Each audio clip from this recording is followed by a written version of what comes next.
On dit souvent que le temps, c'est de l'argent. En enseignement, le temps est une ressource qui repose sur notre pouce. C'est une ressource incontournable.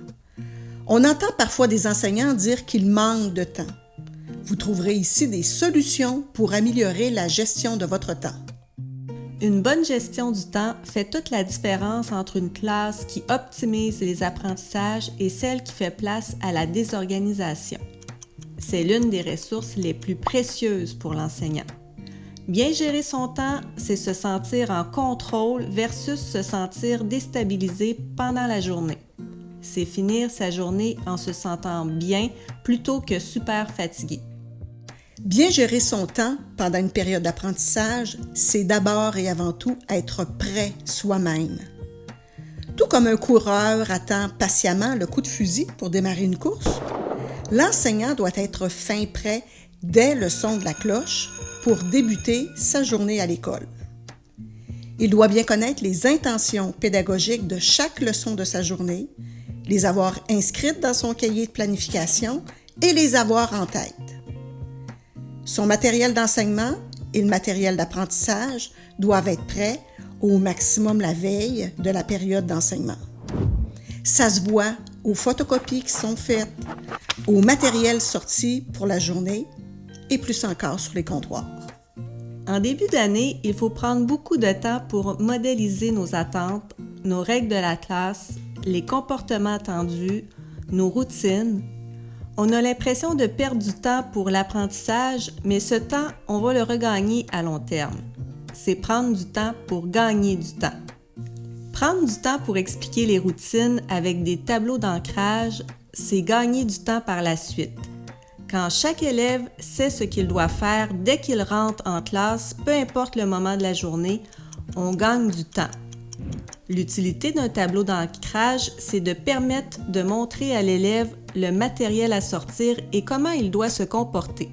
Par exemple, dans le tableau d'ancrage Atelier de lecture, on voit bien le matériel à sortir et les attentes que l'enseignant a envers l'élève. L'élève sait ce qu'il doit faire, donc il n'est pas dépendant du prof. Ça permet de développer son autonomie et ainsi gagner du temps. Une autre façon pour bien gérer son temps, c'est de prévoir une routine du matin pendant la prise des présences. Par exemple, demander aux élèves d'écrire leurs mots de vocabulaire, la phrase du jour, le verbe à l'étude de la semaine. Concernant la phrase du jour, l'enseignant peut tout simplement écrire une consigne au tableau. Par exemple, écrire une phrase avec 2 mots de la liste de vocabulaire de la semaine ou écrire une phrase avec le verbe à l'étude cette semaine. Même chose pour le temps pendant la collation. Pour optimiser ce temps, qui peut durer un bon 15-20 minutes, on peut par exemple faire la lecture aux élèves, apprendre les tables, lire les mots étiquettes ou tout simplement mettre de la musique douce et relaxée. Au début d'une période d'enseignement, il est important de montrer le déroulement de la période et d'annoncer le temps accordé. On peut utiliser le TBI ou des pictogrammes. Par exemple, on peut inscrire au TBI mini-leçon sur les fractions, travail en équipe, collation, fin de la période. Avec les petits, on va pouvoir utiliser des pictogrammes pour représenter mini-leçons. Travail individuel, ça va être un petit bonhomme qui travaille tout seul. Collation, ça va être de la nourriture. De cette façon, l'élève va être capable de se situer dans le temps. Lorsque l'élève se met au travail, on lui mentionne qu'il aura, par exemple, 30 minutes de travail. Plus l'élève a de l'information quant au temps, plus il va être sécurisé et moins il va poser de questions ou sera distrait pour savoir quand il pourra manger sa collation, par exemple. On peut utiliser une minuterie ou un timer. En cours d'activité, il est également pertinent de préciser le temps restant. Cela permet à l'élève de l'aider à garder sa motivation et sa concentration au travail.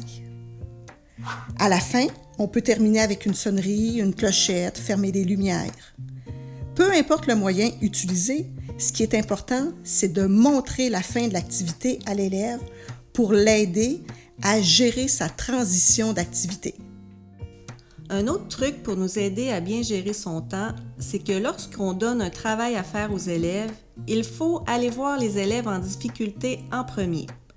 Quand les élèves ne comprennent pas trop la tâche ou sont bloqués, ils sont en attente, donc ils perdent du temps d'apprentissage. C'est à ce moment-là qu'ils commencent à parler et à déranger, et il y a alors perte de temps. Il ne faut pas oublier les élèves plus rapides qui terminent le travail demandé avant la plupart des élèves. Il faut penser à les occuper si on ne veut pas qu'ils se mettent à déranger. On peut par exemple leur donner une responsabilité, comme mini-prof, ou leur préparer un document d'activité d'enrichissement. L'enseignant gagne ainsi du temps pour aller voir d'autres élèves. Les transitions font partie intégrante de chaque période d'enseignement à l'école. Pensons seulement à passer d'une activité à une autre, à se rendre à la récréation ou chez un spécialiste, aller chercher, distribuer ou ranger son matériel. Tout ce temps compte et peut gruger beaucoup de temps d'apprentissage. Une norme acceptable est de prendre un maximum de 10 minutes de transition par période de 60 minutes. Ça vous semble beaucoup? Peu?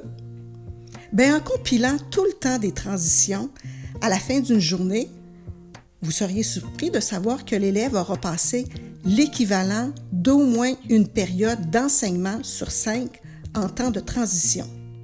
Pour vous aider à vous rappeler de tout ça, on vous a développé une fiche d'accompagnement. Au recto, on retrouve les 5 éléments importants, soit être prêt soi-même à temps, instaurer des routines avec des tableaux d'ancrage, informer l'élève du temps disponible, attribuer le temps selon les besoins des élèves et prévoir du temps pour les transitions. Au verso de la fiche d'accompagnement, on retrouve une liste de vérification. Vous devez vous en servir et cocher tous les éléments qui doivent être faits pour bien gérer son temps. Sortez vos montres, vos minuteries sur vos cellulaires. Pour mettre en application cette capsule, votre devoir consiste à compter le nombre de minutes utilisées par les élèves à partir du moment où ils entrent en classe jusqu'au moment où ils se mettent au travail. Certains vont le faire très rapidement, d'autres vont prendre plus de temps. Le défi lancé est de choisir une stratégie dans la fiche pour réduire le temps à un maximum de 10 minutes.